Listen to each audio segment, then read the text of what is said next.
فرمانے لگے اگر طاقت ہے تو میرا جوتا سیدھا کر کے دکھا. تو مکان الٹنے کی بات کرتا ہے نا. پنجابی کا ایک شعر ہے, آپ کی سمجھ میں آ گیا تو ٹھیک ہے, نہ آیا پھر بھی ٹھیک ہے. وہ ایک پنجابی کے درویش کہا کرتے تھے, ایک سٹھ تے پکھڑا کوار گندل, اسی اور بھی بوٹیاں جاننے ہیں. پتہ ہے ہمیں سارے گروہ کا ہے, چلو کرامت نہ دکھائیں تو بات الگ ہے, پر خبر ہمیں ہے. فرمایا چلو سیدھا کرو. اس نے پورا زور لگایا پر جوتا سیدھا, پسینے آ گئے. تو کہنے لگا جی میں معافی مانگتا ہوں, آج کے بعد ایسی بات نہیں کروں گا. اعلیٰ حضرت ولی تھے تو ولی سخی ہوتا ہے, جیب سے ہاتھ نکالے. فرمایا تو 10 مانگتا تھا, اللہ 20 لے کے جا, لیکن غیر شرعی بات خدا را بس کرو. جو ہمیں ہمارے بزرگوں نے نظریات دیے ان پر قائم رہو. عقیدہ رسالت. اعلیٰ حضرت کے زمانہ مبارکہ میں ایک مولانا نے کہہ دیا کہ حضور کے بعد بھی کوئی نبی آئے تو ختم نبوت میں فرق نہیں پڑتا. توجہ ہے میری بات پر؟ ادھر دیکھو میری طرف. اعلیٰ حضرت نے پتہ کیا جواب دیا؟ اعلیٰ حضرت فرمانے لگے تو کہتا ہے آ جائے تو فرق نہیں پڑتا, ہم کہتے ہیں آئے کیوں حضور کے بعد؟ ہمیں ضرورت ہی کوئی نہیں, ہمیں کوئی حضور نے کمی چھوڑی, ہمیں حاجت ہی نہیں, آئے کیوں؟ اعلیٰ حضرت نے فتویٰ کفر دیا. ایک مولانا اٹھے تو کہنے لگے جیسا علم نبی پاک کو ہے ویسا جانوروں پاگلوں سب کو ہے. پھر وہ کہنے لگے میری بات کا یہ مطلب تھا وہ مطلب تھا, سچے دل سے بڑے ٹھنڈے دماغ سے. دیکھیں میں کوئی اونچا نہیں بول رہا, کوئی جوش میں نہیں. دیکھو ایک بندہ کہتا ہے جیسا علم نبی پاک کو مثال دیتا ہے کہ ایسا عطائی علم تو جانوروں پاگلوں سب کو حاصل ہے. وہ کہتا ہے میرا یہ مطلب ہے میرا وہ. ہمارا سوال یہ ہے کہ تجھے یہ بات کہنے کی ضرورت کیا ہے؟ بولے ہے کوئی ضرورت نہیں, تسی بول دے نہیں یار, ہاں تو کر دے, ہے کوئی ضرورت بھئی. مطلب جو بات میں بیان کرنا ہے کہ یہ مطلب تھا تو وہ مطلب تھا, تو یہ بات کہنی چاہیے, کیوں کہی؟ اعلیٰ حضرت رحمت اللہ علیہ فرمانے لگے تو پاگل ہو گیا, قرآن نہیں پڑھتا. وَعَلَّمَكَ مَا لَمْ تَكُنْ تَعْلَمْ. اللہ فرماتے ہیں محبوب جو آپ نہیں جانتے تھے میں نے سارا ہی آپ کو سکھا دیا ہے. فرمایا جس کا استاد رب ہو اسے کوئی کمی رہتی ہے؟ فرمانے لگے تو یہ مثالیں دیتا ہے, ہمارا عقیدہ یہ ہے کہ اللہ نے غیب کے خزانوں کی کنجیاں ہی اپنے نبی کو عطا فرما دی. ایک مولانا اور اٹھے کہنے لگے نماز میں نبی پاک کا خیال آئے تو نماز ٹوٹ جاتی ہے. لوگ کہتے ہیں لڑو نہ, ہم نہیں لڑ رہے بھائی, ہم تو امت کو اکٹھا کرنا چاہتے ہیں. لیکن ادھر دیکھو نا, آپ کے سامنے کوئی بندہ کھڑا ہو کے کہہ دے کہ نبی پاک کا خیال آئے تو نماز ٹوٹ جاتی ہے, تو آپ اس کے گلے میں پھولوں کا ہار ڈالیں گے؟ کیوں؟ مربت کرو نا, مربت کا درس دے رہے ہو, مربت کرو. چلے آپ کو ایک مثال دیتا ہوں بڑی سادی. اس نے کہا جی حضور کا خیال آئے تو نماز ٹوٹ جاتی ہے. نماز میں آپ درود شریف کے بعد دعا پڑھتے ہیں, دعا کون سی ہے؟ ربنا اغفر لی, آتی ہے نا آپ سب کو, پڑھیے ذرا ربنا اغفر لی. اس کا ترجمہ کیا ہے؟ یا اللہ مجھے بھی بخش دے اور میرے ماں باپ کو بھی. تو جب یہ دعا مانگی تو ابا جی کا خیال نماز میں آیا کہ نہیں آیا؟ اماں جی کا. سنی تھوڑا سا اگر آپ سمجھے نا, میرا سنی ایک ہی بات کرتا ہے, جب اس سے کوئی بندہ کوئی مسئلہ پوچھتا ہے نا تو سنی کہتے ہیں میں تو پڑھا ہوا ہی نہیں. او خدا کے بندے آج پڑھ کے جانا ساری محفل, اور آئندہ جمعہ بھی اپنے خطیب کے پاس پڑھنا ذرا دھیان سے, پھر اگلا بھی پڑھنا, پھر تو انشاءاللہ کہے گا نہیں میں پڑھا ہوا نہیں. بھائی نماز میں آیت پڑھتے ربنا اغفر لی تو ابا جی کا خیال آتا ہے کہ نہیں؟ تو نماز ٹوٹ گئی کہ رہ گئی؟ اماں جی کا خیال آتا ہے کہ نہیں؟ اعلیٰ حضرت فرمانے لگے اگر تیرا باپ جو بے نمازی ہو, ان پڑھ ہو, اس کا خیال آنے سے نماز نہیں ٹوٹتی, تو پھر سن ہمارا عقیدہ کیا ہے. تو کہتا ہے نبی پاک کا خیال آ جائے تو نماز ٹوٹ جاتی ہے. اعلیٰ حضرت فرمانے لگے ہمارا عقیدہ یہ ہے کہ جب تک رسول پاک کا خیال آئے نا ہماری نماز ہوتی ہی نہیں, ہوتی نہیں جب تک. کچھ لوگوں نے کہہ دیا نبی پاک ہماری طرح بشر ہے. او بھائی دیکھو نا, آج خبر ملی ہے کہ ہالینڈ نے پھر سے خاکے شائع کر دیے.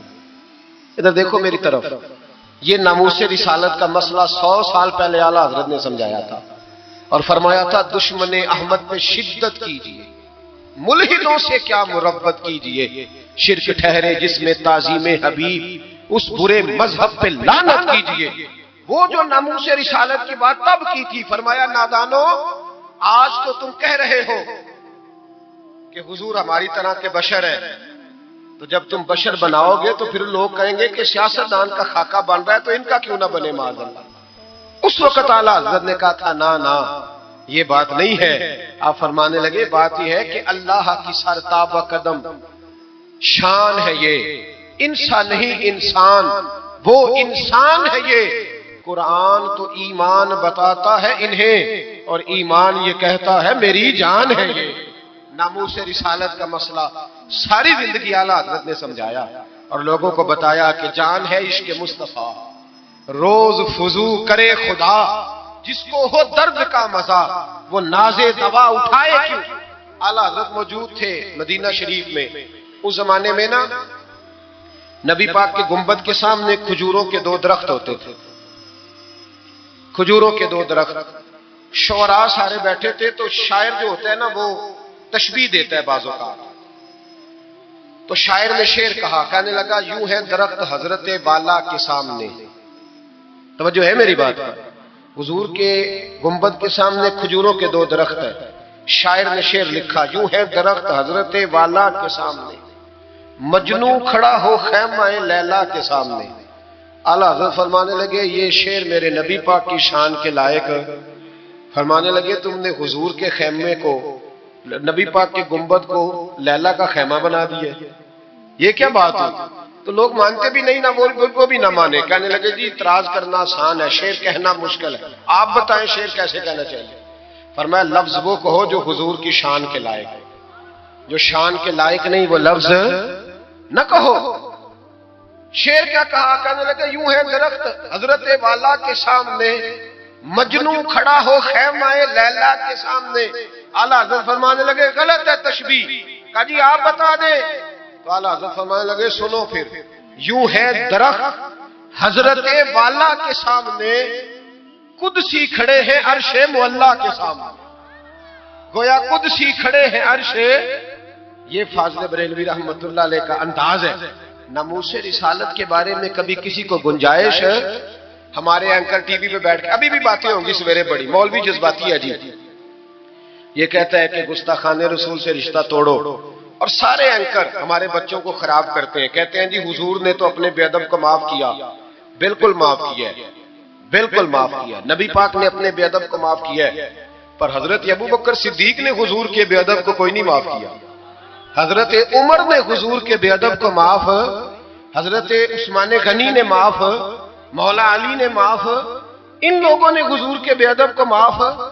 دیکھیں نا جو میری بے ادبی کرے گا اسے میں معاف کروں گا. بے ادبی میری کرے اور معافی میرے چھوٹے بھائی سے مانگ لے، اس کو حق ہے معاف کرنے کا؟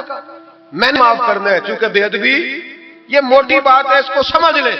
اس اجتماع میں میں حکومت پاکستان کو مشورہ دیتا ہوں، بڑا بڑا ٹھنڈا مشورہ دیتا ہوں کہ اگر بچنا چاہتے ہو نا تو ان سے تعلق توڑ لو اور انہیں سخت جواب دو، بچ جاؤ گے.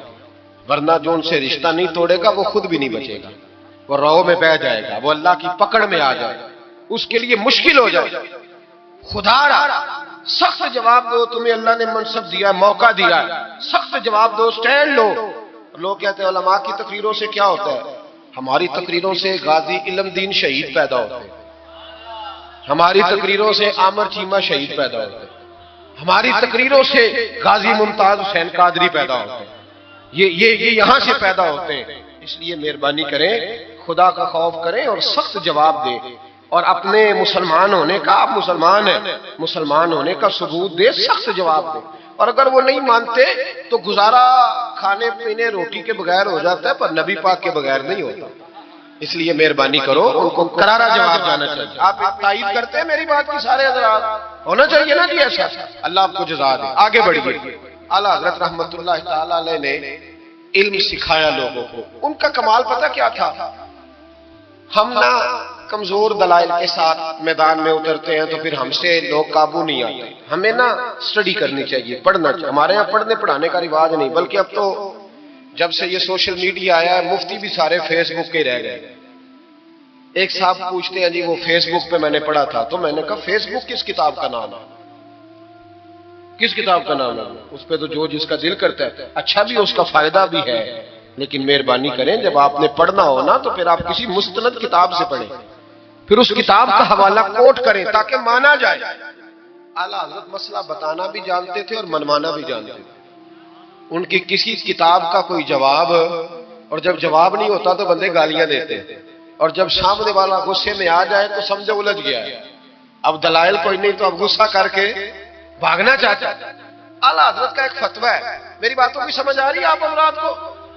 پیچھے والے ذرا کم کم ہاں نہ کر رہے ہیں، آ رہی ہے جی آپ حضرات کو سمجھ؟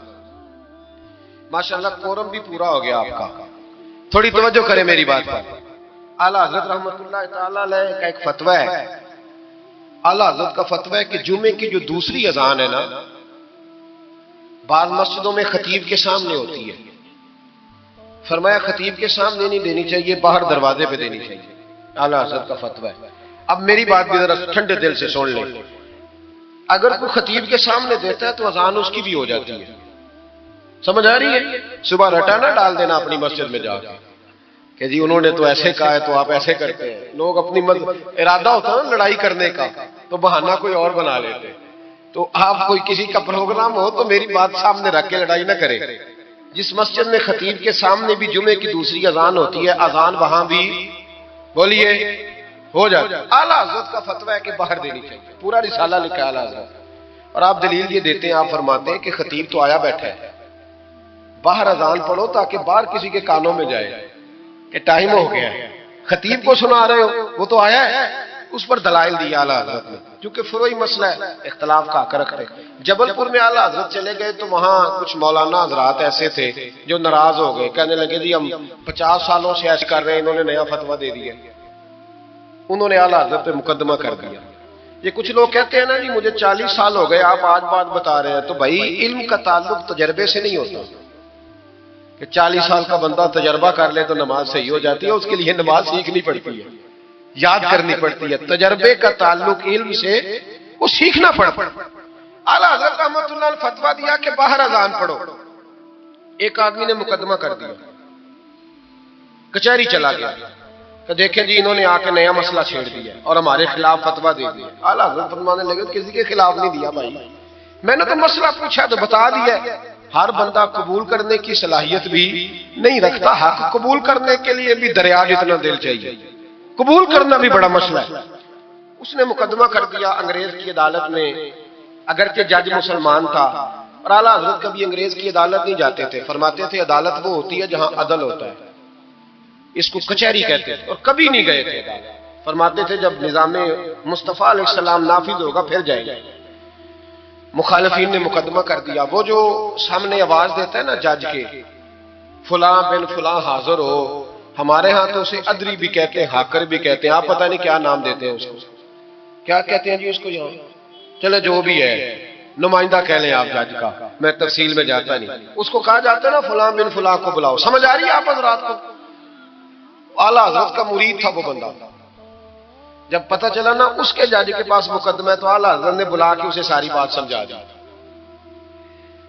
وہ مخالفین جب کچہری پہنچے تو اعلیٰ حضرت گئے کوئی نہ، وہ کہنے لگے دیکھا وہ آیا نہیں، ہم جج صاحب کو کہیں گے وہ تو عدالت کو بھی کچھ نہیں سمجھتا، دیکھو نا نہیں آیا، ذرا مسالہ لگائیں گے اور جلدی فیصلہ ہوگا۔ جج مسلمان تھا، اس نے کیس سارا پڑھا، سمجھ گیا کہ مسئلہ یہ ہے کہ ایک مولانا کہتے ہیں اذان خطیب کے سامنے دو، دوسرے کہتے ہیں وہاں دو۔ جب باری آئی نا اس کیس کی، کیس پڑھ کے نا تو اپنے اس نمائندے کو کہنے لگا مولانا احمد رضا بن نقی علی خان کو بلاؤ۔ اس کو اعلیٰ حضرت نے سمجھایا ہوا تھا، اس نے پتہ کیا کیا، جج کے کرسی کے سامنے کھڑے ہو کے تو کانوں میں انگلیاں دے لی، کہنے لگا مولانا احمد رضا بن نقی علی خان حاضر ہو، تو جج کہنے لگا وہ باہر جا کے کہنے لگا جی یہی بات تو میرے اعلیٰ حضرت فرماتے ہیں، یہی تو وہ کہتے ہیں کہ ان باہر جا کے خطیب تو آیا بیٹھا ہے، یہی تو وہ کہتے ہیں، یہی تو مسئلہ ہے۔ وہ جج اسی وقت کہنے لگا ان کو آنے کی کوئی ضرورت نہیں، وہ جو بھی کہتے ہیں صحیح کہتے ہیں، مسئلہ ان کے حق میں، ملک سخن کی شاہی تم کو رضا مسلم جس سمت آ گئے ہو سکے بٹھا دیے۔ یہ کمال تھا امام احمد رضا فاضل بریلوی، بات کہنی بھی آتی تھی اور بات منوانی بھی، منوا لی اپنی بات۔ وہ علماء بھی بڑے قابل تھے، انہوں نے رجوع کر لیا، کہنے لگے جی آپ کی بات عقلن بھی ٹھیک ہے نقلن بھی ٹھیک ہے، لہذا ہم ماننے کو پیلی بھیت میں اعلیٰ حضرت چلے گئے۔ اعلیٰ حضرت کا فتویٰ ہے کہ مریدنیوں کا پیر صاحب سے پردہ واجب ہے، جی یاد رہے گا آپ کو، اور اعلیٰ حضرت کا یہ فتویٰ ہے کہ کسی بزرگ کی قبر پہ جانا ہے تو 4 ہاتھ دور کھڑے رہنا ہے، قریب نہیں جانا۔ طواف کرنا حرام ہے قبر کا۔ بوسہ لینے میں بھی اختلاف ہے۔ اعلیٰ حضرت فرماتے ہیں میرا مسلک یہ ہے کہ بوسے سے بھی بچو، میرا نظریہ یہ ہے کہ بوسہ 4 ہاتھ دور کھڑے رہو، 4 ہاتھ یہاں تک ہوتے ہیں، چلیں آپ بالشت کر لیں، 4 بالشت دور کھڑے رہ کے فاتحہ پڑھو۔ کس نے ملنگوں کو اجازت دی ہے قبروں پہ ماتھا ٹیکنے کی جب اعلیٰ حضرت منع کر رہے ہیں؟ سارا کچھ ان کے کھاتے میں ڈال دیتے ہو جنہوں نے ساری زندگی لوگوں کو منع کرنے میں گزار دی۔ میں کبھی کبھی کہا کرتا ہوں میرے اعلیٰ حضرت بڑے مظلوم ہیں، بڑا ظلم ہوا، ہر عیب ان کے کھاتے میں ڈال دیا گیا، حالانکہ وہ پہرے داری کرتے رہے نبی پاک کی شریعت۔ فرمایا دور کھڑے رہ کے فاتحہ پڑھو۔ اور اعلیٰ حضرت سے کسی نے کہا تھا میں بزرگ کے مزار پہ کئی دفعہ آیا ہوں، فیض نہیں ملتا۔ آپ فرمانے لگے تم مزاروں پہ غیر شرعی حرکتیں کرتے ہو، تو بابے تو تم سے ناراض ہو گئے اللہ کے بندے، وہ تمہارے اوپر فیض کی نچھاور کیسے کرے؟ تم تو ان کو تنگ کرتے ہو، غیر شرعی حرکتیں کرتے مزارات۔ لیکن بس موج ہے لوگوں کی، لگے ہوئے، مہربانی فرمائیں، توجہ کریں۔ اعلیٰ حضرت رحمت اللہ علیہ کو ایک شاہ جی تھے پیلی بھیت کے رہنے والے، انہوں نے جلسے پہ مدعو کی، آپ تشریف لے گئے۔ حالانکہ کم جاتے تھے، لکھنے لکھانے کے آدمی تھے، پڑھنے پڑھانے کم جاتے تھے، انہوں نے بلایا تو تشریف لے گئے۔ ہمارے ہاں تو اب ٹیلی فون ہے نا جی، تو منٹ پہ لوگ پوچھتے ہیں کہاں پہنچ گئے ہو، کہاں پہنچ گئے ہو، اب کہاں آ گئے۔ اس زمانے میں خط ہوتا تھا، خط ڈال دیا جاتا تھا اس تاریخ کو جلسہ ہے، جوابی خط آتا تھا پہنچ جائیں گے۔ اعلیٰ حضرت نے خط لکھا شاہ جی کو میں آ جاؤں گا۔ جس دن اعلیٰ حضرت پہنچے ان کو پتا نہیں تھا کہ ان کے آنے کا ٹائم ہو گیا۔ اعلیٰ حضرت پہنچے تو شاہ صاحب، شاہ جی ان کا لقب تھا بزرگوں کا، وہ شاہ جی نا مریدنیوں کے بیچ بیٹھے تعویذ لکھ رہے تھے۔ آپ کو پتا ہے مریدنیاں ہی زیادہ نذرانہ دیتی ہیں تعویذ کا، مرید تو پورا دیتے ہیں، اس لیے ان کا پیر زیادہ امیر ہوتا ہے۔ تو وہ تعویذ لکھ رہے تھے، مریدنیاں بیٹھی تھی دائیں بائیں۔ اعلیٰ حضرت جیسے ہی پہنچے نظر پڑی، اب تو بڑی مصیبت ہے، کوئی روکنے والا نہیں، اب تو جعلی پیر کی صدارت میں لوگ جلسہ کر لیتے، اسے تصدیق ہو جاتی ہے، اتنے بڑے مفتی بیٹھے تھے میرے جلسے میں، ہم نے اللہ رسول کا دیا کھانا ہے، تو خدا کا خوف کرنا چاہیے، رسول اللہ کے دین سے وفا کرنی چاہیے، غلط آدمی کی کبھی سپورٹ نہ کرے، ورنہ نبی پاک کو کیا منہ دکھائیں۔ میرے اعلیٰ حضرت رحمت اللہ تعالیٰ نے جب پہنچے، شاہ جی کو دیکھا مریدنیوں میں بیٹھ رہے تو واپس آ گئے۔ لوگوں نے کہا وہ تو اعلیٰ حضرت تو جا رہے۔ اعلیٰ حضرت رحمت اللہ علیہ جا رہے تھے، شاہ جی کو پتا چلا، وہ دوڑے آئے، آ کے کہا حضور لوگ دیکھ رہے ہیں، کہاں جا رہے تھے؟ میں واپس جا رہا ہوں۔ کہنے لگے کچھ تو خیال کریں، لوگ کیا سوچیں گے؟ اعلیٰ حضرت کے ہاتھ میں چھڑی تھی، زور سے زمین پہ ماری، فرمایا جو نبی پاک کی شریعت کا خیال نہیں کرتا میں اس کا خیال کروں، جو شریعت کا خیال نہیں کرتا اس کا خیال کروں۔ شریعت کا بات سمجھ لیں گے جملہ، جو شریعت کا خیال نہ کرے کبھی اس کا خیال، اور جو شریعت کا خیال کرے اس کے پیروں میں بیٹھے رہو، اس کی نوکری کرو، اس کی ڈیوٹی کرو، اس کی غلامی کرو، لازمی کرو۔ شاہ جی نے ایک دلیل دی، کہنے لگے حضور یہ جو مریدنیاں ہوتی ہیں یہ بیٹیوں کی طرح ہوتی ہیں، تو اعلیٰ حضرت فرمانے لگے طرح ہی ہوتی ہیں، بیٹیاں تو نہیں نہ ہوتی۔ اور پھر دلیل دیکھو، اعلیٰ حضرت کی دلیل کتنی اعلیٰ ہے۔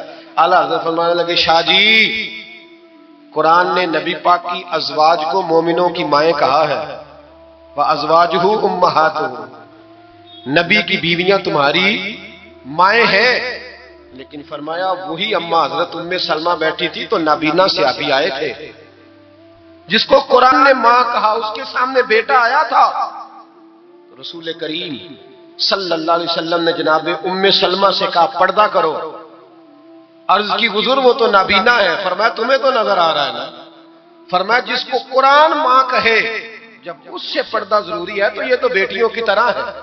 شاہ جی بھی بڑے ظرف والے آدمی تھے، کہنے لگے حضور ہاتھ قریب کرے، مجھے سمجھ آ گئی، آپ کے ہاتھ میں توبہ کرتا ہوں، آج کے بعد یہ کام نہیں کروں گا۔ بڑے آدمی تھے نا، مان گئے، بڑا آدمی مانتا ہے، جو بزدل ہوتے ہو تو اپنی غلطی پہ ڈٹ جاتا ہے، جب مان گئے تو پھر اعلیٰ حضرت بھی تو اعلیٰ تھے نا، جب کہا نا مانتا ہوں تو پھر امام احمد رضا بھی جھکے، اور لوگوں کو پتا تب چلا جب اعلیٰ حضرت نے شاہ جی کے پیر چومنے شروع کر دیے، پہلے ناراض ہو کے جا رہے تھے، میں تیرا خیال، اب شریعت پہ عمل کیا تو قدم چومے۔